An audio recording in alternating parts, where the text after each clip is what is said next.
इमली कहा जाए, इमली शब्द है कहा जाए, कहे कि इमली कैसी होती है, ऐसा सुनते ही मुख में पानी आ जाता है, शब्द मात्र से है। और इसको और तन्मयता से किया जाए ध्यान आदि के माध्यम से, तो वृत्ति को तन्मय कर दिया जाए उस इमली में, इमली इमली ऐसा चिंतन करते करते इमली मय कर दिया जाए इस चित्त को, तो रस भी आने लगेंगे। ये समझ में आए अथवा ना आए किसी को, ये ध्यान की विधि है, उपासना की प्रणाली है। तभी तो महर्षियों को बिना रूप के दिव्य रूप का दर्शन इन आँख को बंद करके हो जाता है। बिना गंध के, केवल नासिका मात्र से, कोई गंध नहीं आ रहा है, लेकिन दिव्य गंध की प्राप्ति हो जाती है केवल चिंतन मात्र से। स्थान आगे बताएंगे कहाँ कहाँ संयम करने से दिव्य रूप, दिव्य रस, दिव्य गंध की प्राप्ति होती है। तो ये सब विज्ञान है, इस विज्ञान को समझे भी नहीं ऐसे बात की जाती है। तो तस्य वाचकः प्रणवः, उस परमात्मा का नाम प्रणव है, और नाम नामी में अभेद है। नाम को साक्षात ब्रह्म समझें और उसके उच्चारण करें, श्रवण करें, और यहीं से भक्ति का प्रारंभ करें। तो तस्य वाचकः, अब समझ में आ गया, वाचक है, भगवान का एक नाम है। मूल नाम के विषय में यहाँ पर कथन किया गया है कि वो प्रणव है।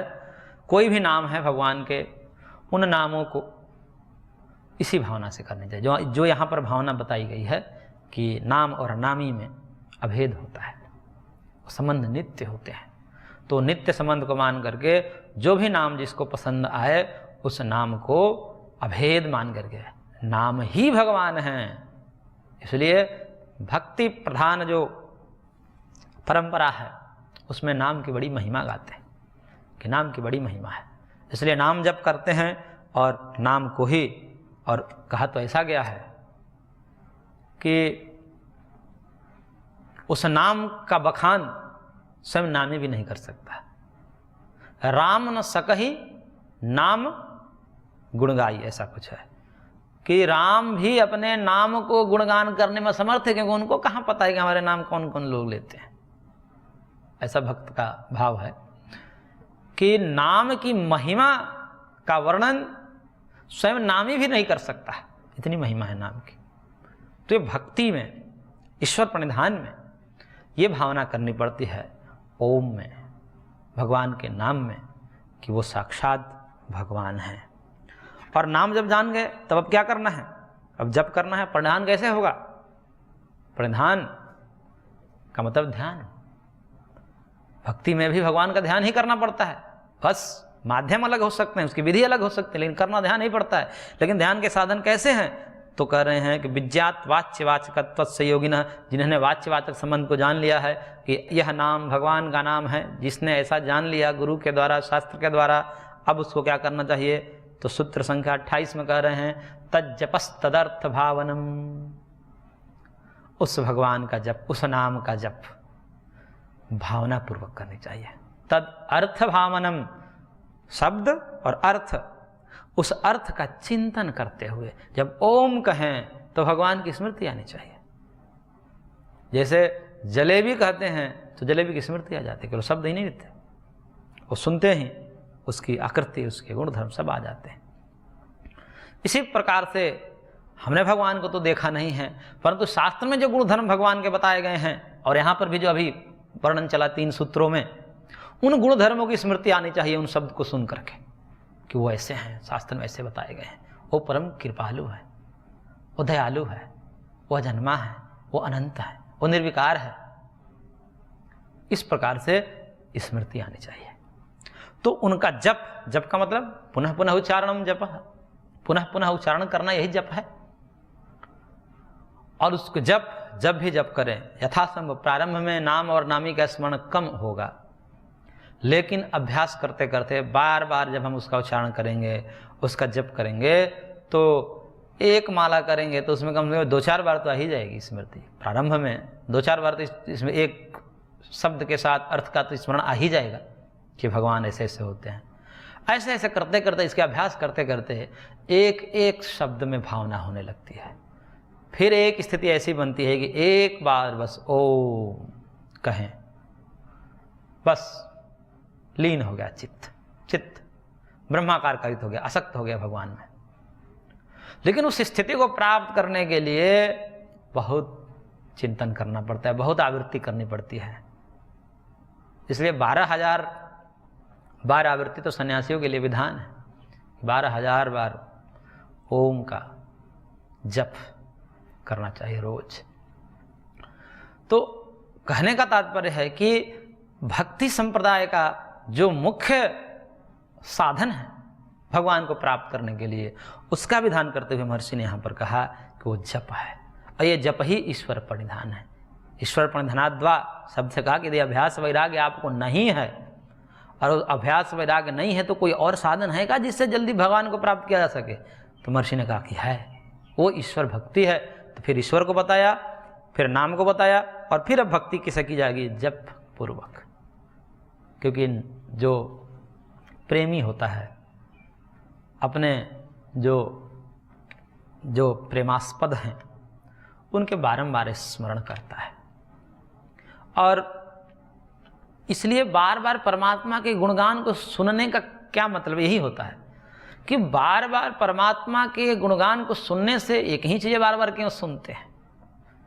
एक ही कथन, एक ही बातें, वही कथाएं बार बार क्यों सुनते हैं?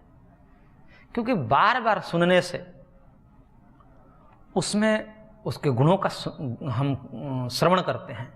गुणों के श्रवण करने से धीरे धीरे प्रेम बढ़ने लगता है, और जब प्रेम बढ़ने लगेगा, क्योंकि गुणवान व्यक्ति से कौन नहीं प्रेम करना चाहता है? एक गुण है, सामान्य रूप से एक कोई गुण आ गया किसी व्यक्ति में, वो अच्छा गाता है, एक गुण हो गया भाई, उसकी मधुर वाणी है, या बोलता अच्छा है, या गाता अच्छा है। अब उसके किसी एक ही गुण के कारण कितने फॉलोअर होते हैं उसके, उसे प्रेम करने लगते हैं। कोई उसके संबंध ऐसा नहीं है कि दैहिक संबंध नहीं है, दूर दूर तक कोई रिश्तेदारी नहीं है, लेकिन फिर भी किस प्रदेश का है, बहुत दूर प्रदेश का है, वहाँ बैठा है, कभी मिला भी नहीं, लेकिन उसके गुणों को सुनकर उसके जो है उसके प्रति करने वाले लोग कितने हो जाते हैं। इसी प्रकार जो अनंत कल्याण गुण गणोपेत परमानंद सुधा सुंधि जगदीश्वर हैं, उनको सुनकर कितनी प्रीति होती है भक्तों को, ये भक्त ही जानते हैं। और जब प्रीति उनकी बढ़ती है, प्रगाढ़ होती है उनके गुणगान का श्रवण करते करते, तब वो आंखों से ओझल नहीं होते, बराबर स्मृति में रहते हैं। क्योंकि जिससे हम प्रेम करने लगते हैं उसकी स्मृति नहीं जाती है। हम वर्तमान दैहिक संबंधों में भी देखते हैं कि जिसकी प्रीति जिससे होती है उसको भुला नहीं पाते, चाह कर भी नहीं भुला पाते, कितने भी कोशिश कर लें नहीं भूलते, बार बार वही याद आते हैं।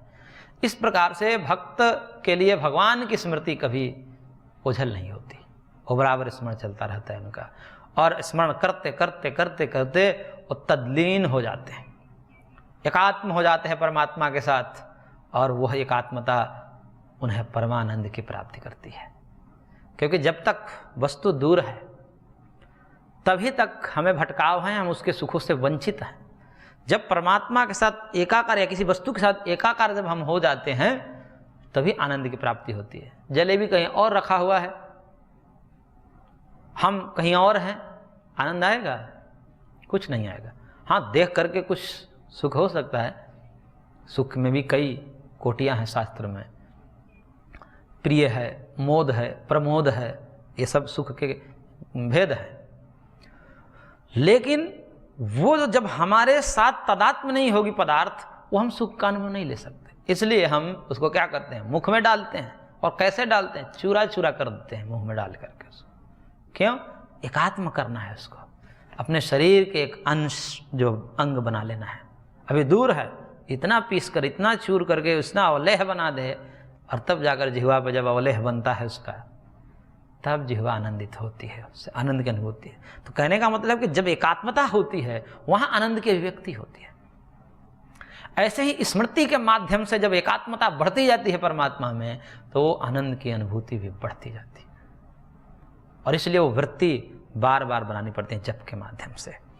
तो जप के माध्यम से बनाने के लिए ये जो है ये सब वृत्ति बनाए रखने की, क्योंकि तदाकार कारित वृत्ति ध्यान कैसे होगा? ध्यान में ही होता है, आगे बताएंगे। ध्यान में ही होता है कि एक वृत्ति लगातार चलती रहे, सजातीय वृत्ति का प्रवाह चलता रहे, टूटे ना टूटे ना। तो उसको चलाने के लिए, वो स्थिति लाने के लिए ये जप करना पड़ता है। तो उसी के लिए कहा महर्षि ने तज्जपस तदर्थ भावनम, उस एक एक नाम में नामी का स्मरण हो। प्रारंभ में नहीं होगा, लेकिन धीरे धीरे एक माला में एक बार भी हो जाए तो भी कोई बात नहीं है, न भी होवे तो भी कल्याणकारी है। और तुलसीदास जी तो यहाँ तक कहते हैं कि भाई कुभाई अलख आलसहु नाम जप मंगल दिशि दसहु। यदि कोई भाव से करे, यानी कि तज्जपस तदर्थ भावनम करे, अथवा बिना भाव का करे, धोखे से भी यदि भगवान का नाम ले ले तो भी कल्याणकारी होता है। धोखे से जैसे कोई अमृत पी ले, धोखे से किसी को रसगुल्ला खिला दिया जाए तो मीठा ही लगेगा, धोखे से किसी को अग्नि में डाल दे तो जलेगा ही। तो चाहे भाई से लें कुभाय से ले, वो असर तो अपना काम करेगी वस्तु। भगवान के नाम ऐसे असरकारी हैं कि जो है किसी भी भाव से हम करें, लेकिन भाव तो स्वभाव ही होना चाहिए, कुभाव नहीं होना चाहिए। लेकिन यदि कोई नहीं ले रहा है तो धोखे से भी ले ले तो भी उसका मंगल ही होगा, अमंगल नहीं हो सकता। तो उसके भावपूर्वक लें। उसी के लिए भाष्यकार ने कुछ बातें विशेष कही है, उसको देख लेते हैं। प्रणवस्य जपः प्रणवाभिधेयस्य च ईश्वरस्य भावनम। प्रणव का जो जप करना चाहिए, उस प्रणव का जो अभिधेय ईश्वर है उसके भावना के साथ करनी चाहिए। भावना का मतलब वो शब्द ही ब्रह्म है जिसको हम उच्चारण कर रहे हैं, जिसका चिंतन कर रहे हैं। वो जप तीन प्रकार से होता है। एक तो वाचिक जप होता है, एक उपांशु जप होता है, और एक मानसिक जप होता है। और इन तीनों का फल एक अजपा जप होता है। वाचिक में बोल करके उच्चारण करते हैं वैखरी वाणी से, उपांशु में केवल ओष्ठ हिलते हैं, शब्द सुनाई नहीं देता, और मानसिक में ओष्ठ और जिह्वा भी नहीं हिलते, वो मन में ही चलता रहता है। इसमें मानसिक जो है वो बलवान होता है, फलदायी ज़्यादा होता है। उपांशु अपेक्षाकृत कम होता है और वाचिक और भी कम होता है। लेकिन एकाएक वो स्थिति नहीं बनती है, इसलिए क्रम से कहा जाता है कि पहले बोल बोल करके जप करिए, फिर उपांशु, फिर मानसिक। ये क्रम है। कोई सीधे मानसिक करने लगे वो सो जाएगा, जिसको अभ्यास नहीं है मानसिक करने का। और वही सुन लिया, क्या सुन लिया कि वाचिक की अपेक्षा मानसिक ज़्यादा फलदायी है, तो क्या करेगा कि हम अब मानसिक से शुरुआत कर दें, क्यों ज़्यादा फल चाहिए। और जैसे मानसिक में बैठा, पता चला कि वृत्ति कहीं की कहीं चली गई, अथवा वो सो गया। तो ऐसा नहीं करना चाहिए। इसलिए प्रारंभ से उसको वाचिक से प्रारंभ करके फिर मानसिक तक ले जाते हैं। तो भावना का मतलब यही होता है कि जिसकी हम उपासना कर रहे हैं, जिसको हम प्रतीक माने हुए हैं, उनको तद्रूप माने, ये भावना का तात्पर्य होता है। न काष्ठे विद्यते देवो न पाषाणे न मृण्मये भावे ही विद्यते देवो तस्माद् भावो ही कारणम। चाणक्य नीति का श्लोक है कि कोई हम मूर्ति है हमारे सामने, चाहे काष्ठ की मूर्ति है या पाषाण की मूर्ति है, वो मूर्ति हमारा कल्याण नहीं कर सकती है, क्योंकि वो पाषाण की मूर्ति है और काष्ठ की मूर्ति है। जब हम उसमें भगवत बुद्धि कर देते हैं तब वो कल्याण करने लगती है हमारे लिए, तब वो उपासना बन जाती है। जब तक हमें वो पाषाण दिख रहा है तब तक तो पाषाण पूजा है। जिसको पाषाण लग रहा है तो यही कहेंगे कि भाई पत्थर पे जो है तुम माथा पटक रहे हो, उनके लिए वो फलदायी नहीं है। लेकिन जो पत्थर को पत्थर ना देख करके भगवान का विग्रह के रूप में देख रहा है, साक्षात ब्रह्म के रूप में देख रहा है, तो अब भाव हो गया ना, यहाँ पर भाव जुड़ गया। तो भावे ही विद्यते देवो तस्माद् भाव कारण, वही भाव जो है उस मूर्ति में से भगवान को प्रकट कर देता है उसके लिए। लेकिन वो वही जान सकता है, दूसरा नहीं जान, क्योंकि उपासना सब व्यक्तिगत है। मेरा वही मूर्ति को लेकर के और उस भाव में जीती है, क्योंकि भाव है उसके अंदर, भाव से। और जिसके भाव नहीं तो उसके काष्ठ है या पाषाण है, उससे उसको कोई सहायता भी नहीं मिलती, ना उसको रक्षा होती, ना उसके कोई आध्यात्मिक उत्थान होगा। लेकिन जब भाव आ जाता है तो भाव में ही भगवान होते हैं। पाषाण और ये तो सब आलम्बन मात्र, उसको भाव कैसे हम प्रकट करें, तो उसके लिए ये सब बनाया गया है। इसलिए जो उपासना कई प्रकार से की जाती है। कोई मूर्ति की उपासना करता है, कोई सर्वत्र ब्रह्म को देखता है, सर्वत्र समदर्शिनः। वहाँ पर चाणक्य नीति में ये भी कहा गया है कि जो प्रारंभिक रूप से होते हैं, जो जिनकी अभी शुरुआत ही हुई है भक्ति में, उनके लिए तो बेचारे के लिए मूर्ति को ही माना जाता है, मनवाया जाता है। लेकिन जो उत्तमाधिकारी है, सर्वत्र समदर्शिनः ईशावास्यमिदं सर्वम, इस भाव में उनको तो कण-कण में भगवान दिखता है। क्योंकि मूर्ति में जो भगवान को देखता है उनमें हो सकता है कि ये भी भावना हो जाए कि ईश्वर केवल मूर्ति में ही है, मंदिर में ही है, अन्यत्र नहीं है। लेकिन उनकी भी जब प्रारंभिक स्थिति में ऐसे होते, लेकिन ऐसे भी मूर्ति उपासक होते हैं जो कहते हैं अरे भैया ये सर्वत्र व्यापक हैं, ये तो बस मूर्ति में हमने अपने भाव जगाने के लिए रखा है, लेकिन ये सर्वव्यापक है। वास्तव में वो भक्त है, लेकिन जो केवल मूर्ति में दिखता है वो वास्तविक रूप में अभिभक्ति को जाना नहीं है। तो जो जिसकी उपासना करता है उसमें भगवत बुद्धि उसको करने पड़ती है। यही उपासना का स्वरूप है। ओम के उपासना में, ओम के जप में, ओम में भगवत बुद्धि करनी पड़ती है। प्राण की उपासना में, प्राणायाम अभ्यासी में प्राण ही ब्रह्म है, प्राणस तथा अनुगमात, ब्रह्म सूत्र के द्वारा प्राण साक्षात ब्रह्म है। कहीं मन को ही ब्रह्म मान करके और किया जाता है। इसलिए जहां भी जिसकी उपासना की जाए, किसी मंत्र के माध्यम से कोई कर रहा है, उस एक एक मंत्र में, एक एक शब्द में भगवत बुद्धि होनी चाहिए। किसी प्रतीक की उपासना कोई कर रहा है तो उस प्रतीक में ब्रह्म बुद्धि होनी चाहिए। कोई प्राण की उपासना कर रहा है तो प्राण में भगवत बुद्धि होनी चाहिए। यही भावना का तात्पर्य है। तद्रूप माने उसको, और तद्रूप नहीं मानेंगे तो फिर तो वो उपासना ही नहीं होगी, उपासना वो नहीं हो सकती। इसलिए कहा कि भावना करिए। तो तद अस्य योगिनः प्रणवम जपतः प्रणवार्थम च भावयतः चित्तम एकाग्रम संपद्यते। इस प्रकार से प्रणव को जप करता हुआ और उसके साथ साथ उसमें भगवत बुद्धि करता हुआ ये योगी जो है चित्त की एकाग्र स्थिति को प्राप्त कर लेता है। उसके चित्त एकाग्र हो जाते, ध्यान लगने लगता है। कोई अभ्यास वैराग्य की आवश्यकता नहीं है इसमें। यह अभ्यास वैराग्य निरपेक्ष केवल प्रीति के कारण, अतिशय प्रीति के कारण, अनन्य भक्ति के द्वारा उस नाम जप के माध्यम से उसकी वृत्ति एकाकार हो जाती है और एकाकार हो जाती है। इसके लिए तथा च उक्तम, ऐसा ही एक श्लोक उद्धृत किया महर्षि ने और कहा, स्वाध्यायात योगमासीत योगात स्वाध्यायमासते स्वाध्याय योग संपत्त्या परमात्मा प्रकाशते। कि स्वाध्यायात योगमासीत, जप को स्वाध्याय शब्द से भी कहा जाता है। स्वाध्याय आगे कहेंगे ये तपस्वाध्याय ईश्वर प्रणिधानम क्रिया योग, या शौच संतोष तपस्वाध्याय ईश्वर प्रणिधान नियमा, ये दो जगह कहेंगे स्वाध्याय का। तो जप को स्वाध्याय शब्द से कहा जाता है। जप क्या है? स्वाध्याय है। तो स्वाध्यायात योगमासीत, स्वाध्याय से योग की स्थिति को प्राप्त करता है। योग मतलब चित्तवृत्ति निरोध, एकाग्रता, धारणा ध्यान समाधि। तो योग शब्द यहां पर धारणा ध्यान समाधि का उपलक्षण है। तो उस प्रणव का जप करते हुए, और वह कहां प्राप्त करता है? योग की स्थिति को, यानी कि वृत्ति निरोध तक, तदाकारकारी वृत्ति तक जाता है और फिर योगात स्वाध्यायमासते, और योग से फिर स्वाध्याय को करता है। ये देखिए दो क्रम है, इसलिए जप की विधि बता रहे हैं। जप कैसे करने चाहिए? तो कहा महर्षि ने कि ध्यान से पहले जप करना चाहिए। जप पहले शुरुआत करनी चाहिए, ध्यान से पहले जप, और फिर ध्यान में स्थिति आती है, और फिर जैसे ध्यान टूटता है फिर जप प्रारंभ कर दिया जाता है।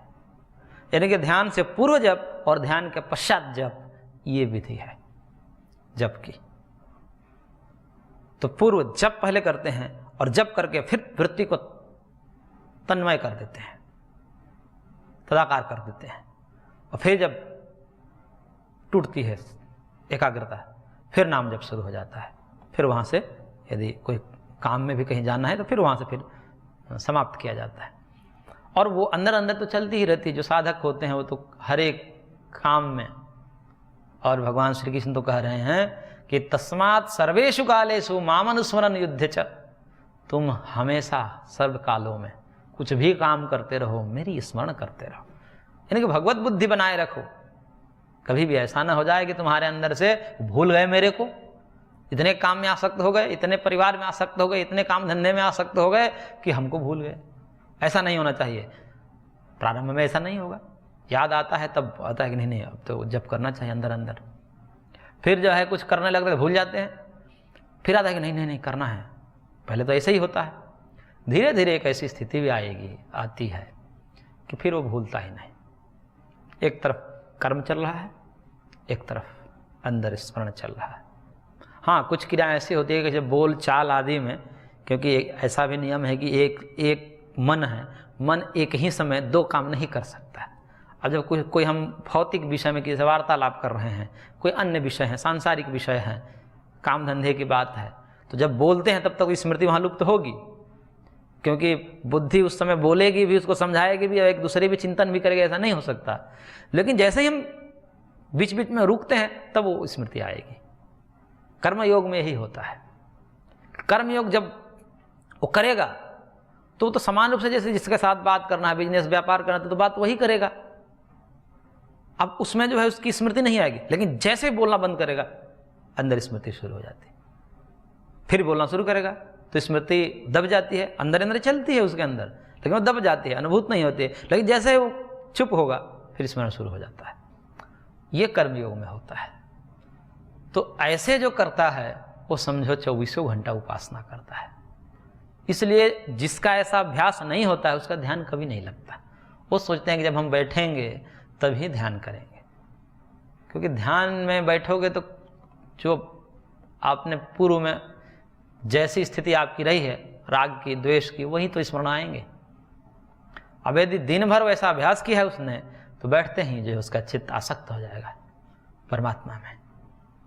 तो इस प्रकार से स्वाध्याय से योग की स्थिति में और योग से स्वाध्याय यानी कि जप, जप से ध्यान, ध्यान से जप, ऐसा करते हुए स्वाध्याय योग संपत्त्या परमात्मा प्रकाशते। स्वाध्याय और योग यानी कि जप और ध्यान, जप और ध्यान, जप और ध्यान, इस प्रकार करता हुआ उसके अंदर से परमात्मा प्रकाशित हो जाते हैं, उसको भगवत साक्षात्कार हो जाता है, आनंद अनुभूति होने लगती है। तो ये जप की विशेषता और जप के विधान किया महर्षि ने कि कैसे ईश्वर प्रणिधान करें और ईश्वर कैसे हैं, किस नाम से हम उसे पुकारें। तो वे नाम का भी वर्णन किया और उस जप की विधि का भी वर्णन किया कि एक एक शब्द को साक्षात ब्रह्म मान करके और उसका स्मरण करें, बारंबार आवृत्ति करें, वाचिक रूप में वैखरी वाणी से करें अथवा मानसिक रूप से करें। तो इस प्रकार से यहाँ पर ईश्वर प्रणिधान को बताया।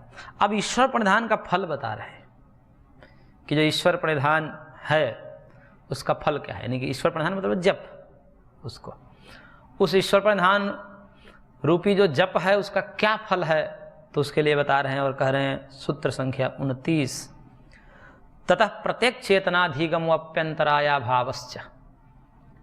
उससे, ततः मतलब उससे, उस जप से, उस ईश्वर प्रणिधान से क्या होता है, प्रत्येक चेतना अधिगम, प्रत्येक चेतन आत्मा को बोलते हैं, परमात्मा का। परमात्मा और आत्मा दोनों के लिए प्रत्येक चेतन शब्द का प्रयोग किया जाता है। उसका अधिगम, अधिगम मतलब प्राप्ति, बोध, अनुभूति, अनुभव, साक्षात्कार हो जाता है। और साथ में एक और फल बताएं, दो फल बताएं कि परमात्मा का साक्षात्कार होता है और दूसरी तरफ अंतरायों का नाश होता है। अनंतराया भावस्य, कुछ बाधाएं हैं, वो बाधाएं, विघ्न जो हैं वो हट जाते हैं, कट जाते हैं सारे विघ्न बाधाएं, और परमात्मा की प्राप्ति हो जाती है। तो परमात्मा की प्राप्ति एक फल, विघ्नों का अभाव दूसरा फल, ये दो फल है। अब क्या चाहिए, परमात्मा भी प्राप्त हो गया इस जप से, ईश्वर प्रणिधान से, और सारे दुख भी कट गए। वो अंतराय क्या है आगे बताएंगे। 9 प्रकार के विक्षेप हैं, 5 प्रकार के उसके उपविक्षेप हैं जो उसके साथ आते हैं। तो 14 प्रकार की जो बाधाएं हैं सब कट जाती, सब हट जाती हैं, मिट जाती हैं। तो ततः प्रत्येक चेतनाधिगम अप्यंतराया भाव से, प्रत्येक शब्द का अर्थ करते हैं अलग अलग आचार्यों ने अलग अलग अर्थ किया है। वाचस्पति मिश्र प्रत्येक शब्द का अर्थ करते हैं प्रतीपम, विपरीतम, अंचति, अधिगच्छति, अभिजानाति, विजानाति इति प्रत्यक। कि प्रत्यक का मतलब कि विपरीतम अंचति विजानाति, जो विपरीत देखता है, विपरीत का मतलब उल्टा देखता है, जो अविद्या आदि से ग्रसित होकर के बहिर्मुखी हो जाता है अंतर्मुखी। आत्मा कहाँ रहता है, आत्मा अंतर है ना, अंतर्मुखी है, बाहर तो सब माया है। लेकिन उस अंतर आत्मा है अंदर रहते हुए, लेकिन देखिए अज्ञान के कारण, अविद्या के कारण बहिर्मुखी हो रखी है इंद्रियों के माध्यम से। उसी को उपनिषद में कहा, परांच खानी व्यतिरत स्वयंभू तस्मात् परांग पश्यन्ति नान्तरात्मा कश्चित् धीरः प्रत्यगात्मानमैच्छत् आवृत चक्षुमृतत्वम् इच्छन्। कि कोई धीर व्यक्ति है जो इस बहिर्मुखी इंद्रियों के माध्यम से हुई आत्मा को जो है आत्मस्थ करता है,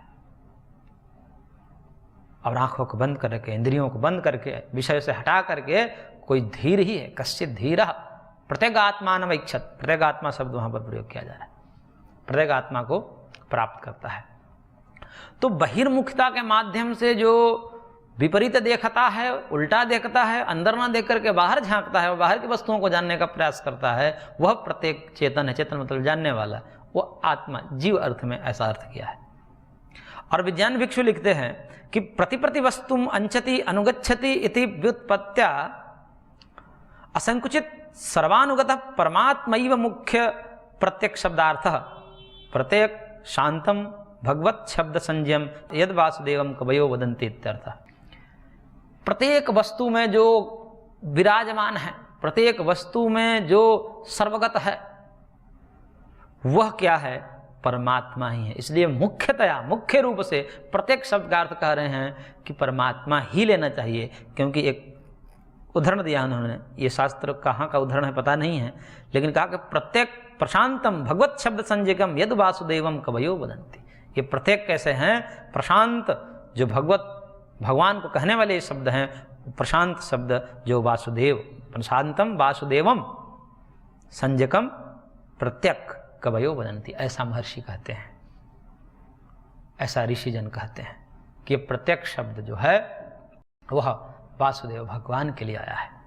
जो सब जगह निवास करने वाले हैं वो वासुदेव है। तो इसलिए यहाँ पर दोनों बातें हैं। जब परमात्मा को ही जान लिया तो अपने आत्मा का कहाँ भूला पड़ा है, क्योंकि परमात्मा से भिन्न आत्मा तो है नहीं। एक सब जगह परमात्मा का वास है, तो जीव में भी परमात्मा है। तो इस प्रकार से जब परमात्मा का ज्ञान हो जाएगा तो जीव तो अधिगत हो ही जाता है। तो इसलिए इस ईश्वर प्रधान का क्या फल है? इस जप से ही कहाँ हो गई? ये जप से ही असंप्रज्ञात समाधि प्राप्त हो गई, जिसमें आत्मानुभूति, आत्म साक्षात्कार, ब्रह्म साक्षात्कार की स्थिति योगियों को प्राप्त होती है। वह ईश्वर प्रधान रूपी जप से प्राप्त हो जाता है। तो इस प्रकार से यहाँ पर जप के फल का कथन हुआ। आगे अंतराय का अभाव जो कहा है, वो अंतराय क्या क्या है, कौन कौन से है, उसका वर्णन किया जाएगा। आज की कक्षा को हम यहीं पर विराम देते हैं, शेष अगले अंक में। ओम शांति शांति शांति।